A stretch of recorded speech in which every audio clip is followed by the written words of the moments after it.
First ever factory outlet Mukunda jewellery KPHB Kothapet Khammam Somajiguda Hanamkonda. నమస్తే రమగారు. నమస్తే జయ. రమగారు, ఉదయం లేవగానే చేయాల్సిన పనులంటే ఏముంటాయండి? బోల్డు చాలానా? ఇంట్లో పనులు కాకుండా అంటే ఆ రోజంతా సక్రమంగా జరగాలి, ఎటువంటి ఇబ్బందులు లేకుండా ఉండాలి అన్నప్పుడు మంచం మీద నుంచే మనం ఏదైనా దైవనామ స్మరణ కానీ అలాంటివి ఏమైనా ఉంటాయా? మామూలుగా పొద్దున్నే చెప్తారు జయ, అరచేతుల్లో శ్రీరామ రాసుకోండి, అరచేతులు చూసుకోండి, పొద్దున్నే అద్దాలు అవి చూడబోకండి, మన చేతులు చూసుకుని లేస్తే మంచిది అని మామూలుగా చెప్తారు. కరాగ్రే వసతే లక్ష్మి, కరమధ్యే సరస్వతి, కరమూలేతు గోవింద, ప్రభాతే కరదర్శనం అని. లేవగానే చేతులు చూసుకోవాలి. ఎలాగంటే మనం రాత్రంతా పడుకుంటాం, లేవగానే చేతులు ఇలా రబ్ చేసి ఒకసారి మొహం అద్దుకుని, అంటే మనం వెచ్చ చేసుకోవటం, తర్వాత చేతులు చూసి లేస్తే మంచిది అని చెప్తారు. మరి ఎందుకు ఇది చెప్పబడింది అంటే తొలి కాలం నుంచి ఇదే పద్ధతి. ప్రభాతే కరదర్శనం అనేది అందరూ చెప్పేదే. ఈ శ్రీరామ రాసుకోవటం, ఓంకారం చుట్టుకోవటం చేతిలో, శ్రీరామ రాసుకొని కుడి చేత్తో ఎడం చేతిలో రాసుకోవటం, ఓ మాట చూసి దాని కళ్ళకు అద్దుకుని దిగే అలవాటు కొంతమందికి ఉంటుంది. ఓకే. నిద్ర లేవగానే భగవన్నామస్మరణ, భగవంతుడు ఇచ్చిన ఈ జీవితాన్ని, మన చేతులే కదా మన జీవితం, అవును అవును, దాన్ని ఒకసారి చూసుకుని మొదలు పెట్టుకోవటం. అయితే ఈ రోజంతా పాజిటివ్గా ఉండాలి, రోజంతా మనకి పనులు అవ్వాలి అంటే ఎలా అవుతాయి జయ చెప్పు? జీవితం పడుగు పేక అన్నారు కదా. ఒక నిలువుదారం ఉంటే ఒక అడ్డదారం ఉంటుంది ఖచ్చితంగా. ఒక వస్త్రం తయారవ్వాలంటే కొన్ని నిలువుదారాలు కొన్ని అడ్డదారాలు ఇట్లా కలయికే క్లాత్. మన జీవితంలో కూడా కొన్ని ప్లస్లు కొన్ని మైనస్లు కలవటమే మన జీవితం. ఒకరోజు లేటుగా లేస్తాం, ఓ రోజు బద్ధకంగా లేస్తాం, ఓ రోజు విసగడతో లేస్తాం, తెల్లవారే ఏదో పగిలిపోయిన సౌండ్తో మెలకు వస్తుంది. చేయాల్సిన పనుల లిస్ట్ ఉంటుంది, మనతో పాటు ఆ పనులలో పాలు పంచుకోవాలనే వాళ్ళు రాకపోవచ్చు, వాళ్ళకేం ప్రాబ్లమ్స్ వస్తాయో. ప్రతిరోజు ఒకేలా ఉంటే ఏం బాగుంటుంది? అవును, బోరుగా ఉంటుంది, మొనాటనస్గా ఉంటుంది. ప్లస్ మైనస్ ఉండవలసిందే. కాకపోతే ఇవి భయంకర మైనస్సులు కాకుండా ఏదో ఒక మాదిరి మైనస్ సాయంకాలం వేసరికి మళ్ళీ దాన్ని ఏదో సరి చేసుకుని లేదా పాజిటివ్ మైండ్ సెట్ తోటైనా వెళ్ళాలి. ప్రార్థన చాలా ముఖ్యమైనది దానికి. ఎలాంటి ప్రార్థన?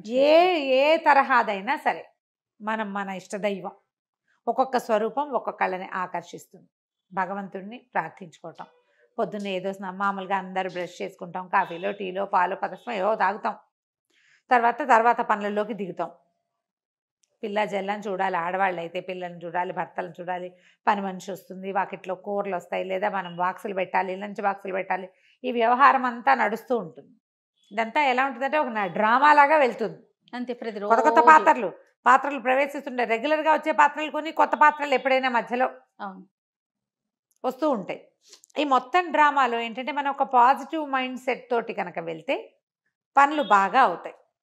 దీనికి మనం తొందరగా పొద్దున్నే స్నానం చేసేసామనుకో, ఏదో కృష్ణారామ అనుకోవచ్చు కదా. అవును, కొన్ని ప్రార్థనలకి స్నానం అవసరం లేదని భావిస్తారు, వాళ్ళ ఇష్టం.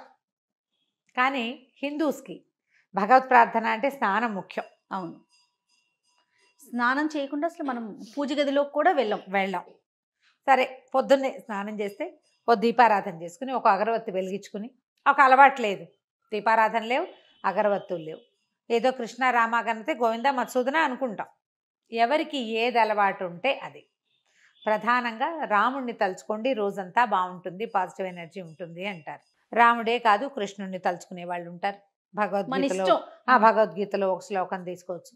నరసింహస్వామిని తలుచుకునే వాళ్ళు ఉంటారు, లక్ష్మీదేవిని తలుచుకునే వాళ్ళు, పార్వతీదేవిని, లలితాదేవిని, శివానందలహరి, సౌందర్యలహరి, లలితా సహస్రనామ, విష్ణు సహస్రనామ, రామాయణం, భగవద్గీత, భాగవతమో ఏదో ఒకటి తీసుకోవచ్చు కదా. మీ మనసు ఎక్కడ సొలేషన్ పొందుతోందో, మీరు ఏ స్వరూపాన్ని తలుచుకుంటే మీకు ఒక పాజిటివ్ ఎనర్జీ నిండిపోయినట్లు అనిపిస్తుందో, ఏ శ్లోకం చదివితే, ఏ పద్యం పాడుకుంటే, ఏ పాట పాడుకుంటే మీకు మనసమాధానంగా ఉంటుందో అదొక్కటి సెలెక్ట్ చేసుకోండి. ఇవన్నీ చదువుకునే వాళ్ళు, రోజంతా పూజా విధానంలో ఉండేవాళ్ళు, పొద్దున గంటన్నర పూజ చేసుకునే వాళ్ళు, సాంఘంగా నిత్యగౌరీ పూజా విధానం చేసుకునే వాళ్ళు ఉంటారు. వాళ్ళు అవన్నీ చేసుకునే వాళ్ళు చేసుకుంటారు. చేసుకోలేని వాళ్ళు ఏదైనా ఒక్క శ్లోకం తీసుకోండి. ఈ శ్లోకాలకి పెద్దది తీసుకున్నాం అనుకోండి, చదవలేకపోతారు. చిన్న శ్లోకం తీసుకోండి, నెంబర్ ఆఫ్ టైమ్స్ చదవండి. ప్రఖ్యాతమైన శ్లోకాలు తీసుకుంటే తప్పులు పడకుండా ఉంటాయి. అంటే ఇప్పుడు మీరు అవన్నీ చేసేవాళ్ళు సరే మీరు ఇలా చెప్తున్నారు కదా, కొంతమంది నెగిటివ్ గా రెస్పాండ్ అవుతున్నారు రమ్మగారు. నేను అంటాను చేయగలిగితే గంటల తరబడి పూజ చేసుకుంటాం, లేకపోయినా ఏదో ఒక శ్లోకం తీసుకుని చేసుకోవచ్చు. ఇక్కడ ఒక చిన్న విషయం ఉంది రమ్మగారు, మీ మాటలు కానీ మీరు చెప్పే విధానం ఎలా ఉంటుందంటే ఈ జనరేషన్కి తగినట్టుగా ప్రస్తుతం ఉన్న కాలానికి అనుగుణంగా మీరు చెప్తారు. ఇదే చేయాలి, ఇది చేస్తేనే మనకి బ్రహ్మాండం బద్దలైపోతుంది లాగా కాకుండా మీకు ఏది దొరికితే చేస్తే సంతోషం, చేయకపోతే మీరు ఏది చేయగలరో ఎంతవరకు చేయగలరో నియమంతో నిబద్ధతతో చేయమని చెప్తారు కదా. నేను లాస్ట్ టైం మనం ఒక వీడియో చేసాం రమ్మగారు బ్రహ్మముహూర్తం గురించి, దాంట్లో కూడా మీరు మాట్లాడారు మనం చేయగలిగితే చాలా సంతోషం, చేయలేకపోతే దానికి ఒక పరిష్కారం కింద మాట్లాడారు కదా. అట్లా ఎట్లా చెప్తారు? బ్రహ్మముహూర్తం అనేది చాలా విలువైంది కదా. నేను కొన్ని కామెంట్స్ కూడా చూశానండి, మీతో డిస్కస్ చేద్దామనుకున్న సందర్భంలో అడుగుతూ ఉన్నాను అనమాట. ఇప్పుడు చేయలేరు చేయగలరు రెండు కోణాలు ఉంటాయి కదండి. అంటే ఇప్పుడు ప్రతిసారి జయ మీరు నెగిటివ్ పార్టే విని మీకు కోపం వచ్చింది అనుకో, మీరు పాజిటివ్ పార్ట్ వినరు. మీరు మహాద్భుతమైన కార్తీక పురాణం చెప్తా నెలంతా ఉపవాసం ఉండండి, లేదా 4 వారాలు ఉపవాసం ఉండండి, ఓ పౌర్ణమి 2 ఏకాదశులు ఉండండి, లేదా ఒక్క ఏకాదశి ఉండండి, లేదా ఒక్క పౌర్ణమి ఉండండి, లేదా ఒక్క సోమవారం అయినా ఉపవాసం ఉండండి అంటారు. ఏమి 30 రోజుల నుంచి ఒక సోమవారంలోకి తెచ్చాడు కార్తీక పురాణకర్త, అదే కదా వ్యాస భగవానుడు రాసిన కార్తీక పురాణం కదా. ఆయన చెప్పాడు, ఎవరెవరెవరో చెప్పుకున్నారు ఒకళ్ళతో ఒకళ్ళు. సూత మహాముని చెప్పాడు, పరమేశ్వరుడు పార్వతీదేవితో చెప్పాడు. వీళ్ళందరూ ఎందుకు ఇది చెప్పారు? మానేయమని చెప్పామా? ఎక్కడ కూడా మనం అసలు అలాంటి పైగా ఇప్పుడు నువ్వు రోజు లలితా శాస్త్రం చదువు, నీకు పాజిటివ్ ఎనర్జీ వస్తుంది అని చెప్తాను నేను. నువ్వు చదవగలవా జయ? గుండెల మీద చేసుకుని చెప్పు. అస్సలు సాధ్యం కాదు రమ్మ. పోనీ నీ ఫ్రెండ్స్ లో ఎంతమంది చదవగలరు? వేలల్లో లెక్క పెట్టొచ్చేమో కదా ఈ రోజుకున్న పరిస్థితులకి దానికి తగినట్టుగా. అందుకని ఒక్కటి తీసుకోండి, మానేయండి అని చెప్పామా? లేదు కదా. మీరు సరిగ్గా వినకపోతే నాదా తప్పు జయ? నా తప్ప? దాన్ని నెగిటివ్ కోణంలో ఎందుకు తీసుకుంటారు? చేయకపోయినా బ్రహ్మముహూర్తంలో ఎందుకు లేవకూడదు అని చెప్తున్నారు అన్నట్లుగా తీసుకెళ్తున్నారు. అది ఇప్పుడు వాళ్ళకి అట్లా అర్థమైంది. ఏంటంటే ఇప్పుడు పైగా ఇందులో ఇంకోటి ఉంది జయ. నాకు కూడా ఒక మెసేజ్ ఇలాంటిది వచ్చింది. ఆవిడ నాకు చెప్పారు, మా ఫ్రెండ్స్ అంతా రమగారు ఏం పూజకలు చేయక్కర్లేదు అంటున్నారు, మీరు ఇంత పూజ చేయొద్దన్నట్ట అన్నవాళ్ళు ఎవరో. మరి నాకు విచిత్రంగా ఉంటుంది. పూజ చెయ్యొద్దని చెప్పానా నేను ఎప్పుడైనా? ఎక్కడ మీరు చేసుకోండి, చేసుకోగలిగే బంగారు తల్లులకి మీకు పాదాలకు దండం పెట్టాలమ్మా, చక్కగా చేసుకోండి. చెయ్యలేని వాళ్ళు ఇలా ఇంతైనా చేయండి. తర్వాత ఇతరుల పూజా విధానాన్ని విమర్శించకూడదు. మీరు ఇంతంత పూజలు ఎందుకు చేస్తున్నారు అంటం తప్పు. నువ్వు పూజ ఎందుకు చేయటం లేదు అని చెప్పచ్చు. పూజ చేయలేకపోతే ఇంతైనా చెయ్యని చెప్పాలి. కనీసం పూజ చేయకపోతే నీకు రౌరవాద నరకాలు వస్తాయి, నువ్వు అందుకే బాగుపట్టలేదు, అది కూడా తప్పే. ఇవన్నీ నా సొంత మాటలు ఖచ్చితంగా కావు జయ, ఇవన్నీ పురాణాల్లో చెప్పబడ్డవే. పూజ చెయ్యని వాడిని మనం విమర్శించకూడదు, చేసేవాళ్ళని విమర్శించకూడదు. పూజ చేయని వాళ్ళ దగ్గర కూడా వాళ్ళకు ఒక పాజిటివ్ థింగ్ ఉంటుంది, ఏదో వాళ్ళకు ఒక నమ్మిక ఉంటుంది. నిత్యము నియమానుసారం చేసే వాళ్ళ పందా వేరు. కనీసం స్నానమైనా నియమంగా చేయండి అని చెప్తాను. కానీ కాదు రమ్మగారు, ఎంతమంది భక్తుల కథలు చెప్పుకున్నాం, అసలు పూజే చేయకుండా ఆ ఒక్కరోజు ఉండటం వల్ల కూడా మోక్షం లభించిన వాళ్ళ స్టోరీ, ఆ కథలు కూడా ఉన్నాయి, ఎన్నో చెప్పుకున్నాం. ఆ కథలు కూడా ఉన్నాయి. నెగిటివ్ థింగ్స్ వైపుకి వెళ్ళొద్దమ్మా. మీరు ఒక పాయింట్ విని దాని మీద జడ్జిమెంట్ చేసుకోకూడదు, దాన్ని స్ప్రెడ్ చేయకండి. ఒకటి తెలిసిన తర్వాత మీకు ఒకటి తెలిస్తే మీరు ఒకటి వింటే అదే వీళ్ళు అని అనుకోకూడదు. ఒక్క దాంతో ఏ జడ్జిమెంటు కుదరదు. మనం చదువుకునేది ఏదైనా ఒకటి నియమం ప్రకారం చేస్తే, పెద్ద లలితా సహస్రనామం చదివితే ఎలాంటి అత్యద్భుతమైన ఫలితాలు లభిస్తాయని పెద్దలు మహర్షులు ఋషులు చెప్పారో మనకి ఒక్క శ్లోకంతో కూడా లభిస్తుంది. ఎందుకు రమ్మగారు, మనం విష్ణు సహస్రనామాలు మొత్తం చదివితే చాలా సంతోషం. చదవలేకపోతే శ్రీరామ రామ రామేతి చదువుకోమంటారు, అంతే కదా. అదైనా చదువు నువ్వు కనీసం నియమంతో. ఈ ఉదయకాలం చేసుకునే వాటికి కూడా నియమం ముఖ్యం. స్నానం చేసి ఒక అగరవత్తి వెలిగించి ఆపదామ భర్తారం చదువుకోండి కనీసం. మీరు రామరక్ష స్తోత్రం మొత్తం చదువుతాము, రామాయణం చదువుతామంటే మీ ఇష్టం, మీ ఓపిక. మీకు సమయం అనుకూలిస్తే మీకు సమయం లేకపోతే, మీకు అవకాశం లేకపోతే మీరు చేసుకోండి. కానీ ఎవరైనా ఇదంతా చదువుకునే వాళ్ళని మాత్రం విమర్శ పనికిరాదు. పూజలు చేయొద్దని మాత్రం నేను చెప్పలేదు. మీరు ఆ పొరపాటు రాంగ్ కన్సెప్షన్స్లో ఉండకండి. ఎస్. నేను చెయ్యొద్దని ఒక్కసారి కూడా చెప్పాల. అంత చేయకండి కాదు, చెయ్యలేదని బాధపడకండి. ఏదో కొంచెమైనా చేయండి, ఏదో ఒకటైనా చేసుకోండి. చిన్న శ్లోకం తీసుకున్నా, శ్రీ లలితా సహస్రనామాల నుంచి ఒక శ్లోకం తీసుకోండి. శ్రీమాతా శ్రీ మహారాజ్ని శ్రీమత్ సింహాసనేశ్వరి చిదగ్నికుండ సంభూత దేవకార్య సముద్యత, ఒక్క శ్లోకం అంతే. అబ్బో నా వల్ల కాదండి. అరుణాం కరుణాతరంగితాక్షీం ధృతపాశాంకుశ పుష్పబాణ చాపాం అణిమాదిభిరావృతాం మయూఖై అహమిత్యేవ విభావయేద్ భవానీం. అమ్మవారిని ఇలా భావిస్తాను. అరుణాం కరుణాతరంగితాక్షం అంటే ఎర్రటిది ఆవిడ, కళ్ళ నుంచి కరుణ పొంగుతూ ఉంటుంది. ఆమెను తలుచుకుంటా. ప్రార్థనా శ్లోకమైనా తీసుకోండి, కానీ నియమం తప్పకుండా మీరు ఒక్క శ్లోకాన్ని చేసినా కూడా మీకు అత్యద్భుతమైన పాజిటివ్ ఎనర్జీ వస్తుంది.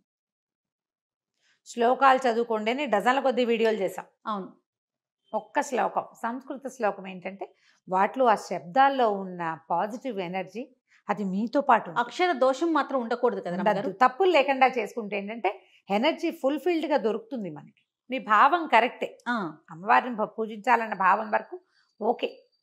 వాచాదోషం కూడా లేకపోతే ఆ వైబ్రేషన్స్ వల్ల వచ్చే పాజిటివ్ ఎనర్జీ మనతో పాటు మనకు వస్తుంది. నేర్చుకోండి, మనకు అవకాశం ఉంది. ఇంటర్నెట్ నిండా ఉన్నాయి చక్కగా. పెద్ద పెద్దవి తీయద్దు, చిన్నవైనా తీసుకోండి. 5 శ్లోకాలు తీసుకోండి, అది మాత్రమైనా చదువుకోవచ్చు కదా. ఆపదామపహర్తారం ద బెస్ట్ జయ, చిన్న శ్లోకం. మీరేం చేస్తారు అమ్మగారు రోజు? రోజువారీ నాకు చాలా ఉన్నాయి కదా జయ, ఏవో రకరకాలు ఉన్నాయి. వాటిలో అవి చదువుకుంటాను. నాకు కనీసం ఒక 25-28 మినిట్స్ నేను చదువుకునేవే సరిపోతాయి. 30 నిమిషాలు కావాలి నాకు ఖచ్చితంగా. తర్వాత ఇప్పుడు సుందరకాండ పారాయణ ఒకటి పెట్టుకుని రోజు ఒక ఇది అధ్యాయం ఏదో ఒకటి అని పెట్టుకున్నాను అనమాట. సుందరకాండ చదువుతున్నాను ఇప్పుడు. అది అవ్వాలిగా, ఒక్కొక్కటి అవ్వాలి, ఏదో ఒకటి ఎలా కుదిరితే అట్లా. ఒకరోజు సమయం చాలదనుకో, అందులో 60 శ్లోకాలు నేను 30 చదువుకుని అక్కడ కాగితం అడ్డం పెట్టుకుంటా, రేపు చదువుతాను. సుందరకాండ పూర్తి చేసుకోవాలి అని కొంచెం అర్థం నాకు తెలుస్తుంది కాబట్టి నేను చదువుకోగలను. గ్రూప్లో చేస్తున్నారండి? లేదు, నేను సొంతంగా చేసుకుంటాను. మామూలుగా నాకు కాస్త రామాయణం చదివే అలవాటు ఎప్పుడు ఉంది, కొద్దిగా చదువుకుంటాను. ఇది ఇప్పుడు సమయాభావం, నేను ఇక్కడ పరిగెత్తుకు రావాలి కదా, అప్పుడు కొంచెం తక్కువ.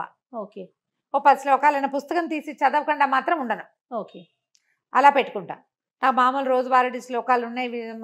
వెంకటేశ్వర ప్రపత్తి, కరావలంబము అవన్నీ అలవాటు, వాటి దారిన వెళ్ళిపోతాయి. నేను చెప్తాను, నేను పదే ఇదే మాట.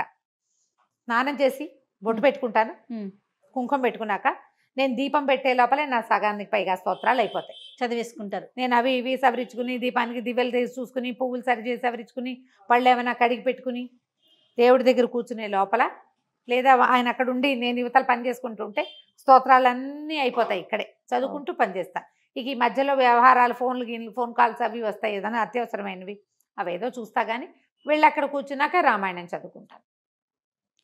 తొందరగా వెళ్ళాలంటే ఈ మార్గం అవలంబిస్తా. దీంట్లో నా నియమం ఏంటంటే స్నానం చేసిన తర్వాత కుంకుమ బొట్టు పెట్టుకోవటం. బొట్టు పెట్టుకున్నారా స్తోత్రం ఆటోమేటిక్గా అసంకల్పిత ప్రతీకార చర్యలాగా వెళ్ళిపోతూ ఉంటుంది. అలా అలవాటు అయిపోయింది. ఇలా చేసుకోవచ్చు. మీరు దేవుడి దగ్గర కూర్చునే ఇంతసేపు దేవుడి ముందే కూర్చోవాలా అన్నదేం పెట్టుకోబోకండి. కుదిరిందా కూర్చోండి, కుదరకపోయినా ఇతర పనులు చేసుకుంటూ, ఇంకా స్నానం చేశాక నేను చీపుళ్ళు ముట్టుకోను, వాకిల్లో డస్ట్బిన్లు ముట్టుకోను, తర్వాత ఏమో ఏమంటారు విప్పేసిన బట్టలు ముట్టుకొని వాషింగ్ మెషిన్లో వేయడాలు అవి చెయ్యను. నా నియమం అది. కొన్ని నియమాలు పెట్టుకున్నారు, ఇవన్నీ ముందే చేసేస్తా. ఆ పనులన్నీ ముందే అయిపోతాయి. ఆ తర్వాత ఇంకా శుభ్రాలు అవి పెట్టను. ఆ గిభ్రాలు మొత్తం అయిపోవాల్సింది. దీపం పెట్టుకున్నాక అవసరమైతే ఏదైనా పని కావాలంటే చేసుకుంటా. ఆ టైంలో ఈ పూజ చేసుకునే లోపల, దీపం పెట్టుకునే లోపల నేను చీపురు కానీ, విప్పిన బట్టలు కానీ, కాళ్ళు దుడుచుకునే పట్టాలు కానీ, వాటి మీద కాలు కూడా పడదు, ఏం ముట్టుకోకుండా చేస్తాను. నాకు నేను పెట్టుకోగలిగిన నియమం అది. నియమం ఏర్పరచుకోండి. ఎప్పుడు కూడా పాజిటివ్ ఎనర్జీకి కావాల్సింది నియమం. అది శారీరకమైన ఫిజికల్ థింగ్స్ కావచ్చు, మనసుకైనా కావచ్చు. నియమం పెట్టుకోండి. ప్రధానమైందమ్మా పూజలు చేసే వాళ్ళని, పూజ చేసుకునే వాళ్ళని, ఇంత పూజ ఎందుకు చేస్తున్నావు అని ప్రశ్న వేస్తే 1,00,000 ప్రశ్నలు వేసిన పాపం వస్తుంది. 1,00,000 ఒక్కళ్ళని అడిగితే 1,00,000 మందిని అడిగిన పాపం వస్తుంది. పూజ ఎందుకు అని ప్రశ్నించద్దు, తప్పు. పూజ చేసుకోండి. ఇంకొకళ్ళని నన్ను కోట్ చేసి ఆవిడ వద్దన్నారని నేను వద్దని చెప్పలేదమ్మా, నేను వద్దని చెప్పను. నాకే అరగంట పడుతుందని నేను చెప్తున్నాను. అవును అవును నాకు అరగంట పట్టేటప్పుడు నేను ఒకళ్ళకి వద్దని ఎందుకు చెప్తాను? నేను అరగంట కూర్చుంటే ఆయన గంట కూర్చుంటారు. అదే కదా.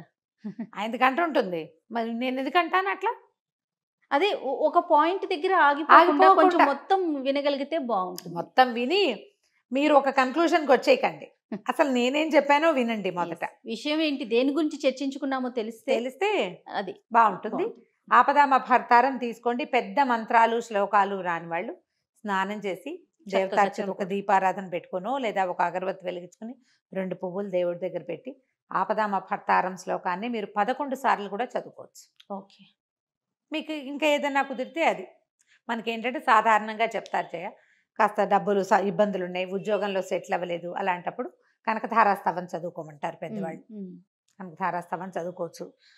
మీకు అన్నిటికీ భయంగా ఉంది, టెన్షన్ ఫీల్ అవుతున్నారు, అప్పుడు దుర్గా సప్తశ్లోకి చదువుకోమంటారు. పిల్లలకి తరచుగా కళ్ళు వస్తాయి, బెదురుతారు, స్కూళ్ళలో భయపడుతూ ఉంటారు, ఎగ్జామినేషన్స్ అంటే భయం, ఆంజనేయ స్వామికి సంబంధించిన శ్లోకాలు, హనుమాన్ చాలీసా లాంటివి నేర్చుకోవచ్చు, చెప్పచ్చు. ఇలా పెట్టుకోండి ఏదో ఒక నియమం. లేదా శుక్రవారం లక్ష్మీదేవికి, మంగళవారం దుర్గాదేవికి, ఇలా లెక్కలు. ఇలా సోమవారం శివుడు, మంగళవారం దుర్గాదేవి, బుధవారం వినాయకుడు, ఓకే, గురువారం దత్తాత్రేయ స్వామికి సంబంధించినవి ఏదైనా, శుక్రవారం లక్ష్మీదేవికి సంబంధించింది, శనివారం వెంకటేశ్వర స్వామి, ఆదివారం సూర్యుడు. ఇలా పెట్టుకునైనా చదువుకోవచ్చు. వీటన్నిటికీ మళ్ళీ పెద్ద పెద్ద స్తోత్రాలే అక్కర్లేదు. శ్లోకాలు ఒక్క శ్లోకం తీసుకున్నా ఆ రోజంతా అది మనన చేసుకోండి. ఖాళీగా ఉన్నప్పుడు మీకు పాజిటివ్ ఎనర్జీ మీతో పాటే ఉంటుంది. తప్పకుండా అండి. నమస్తే. నమస్తే.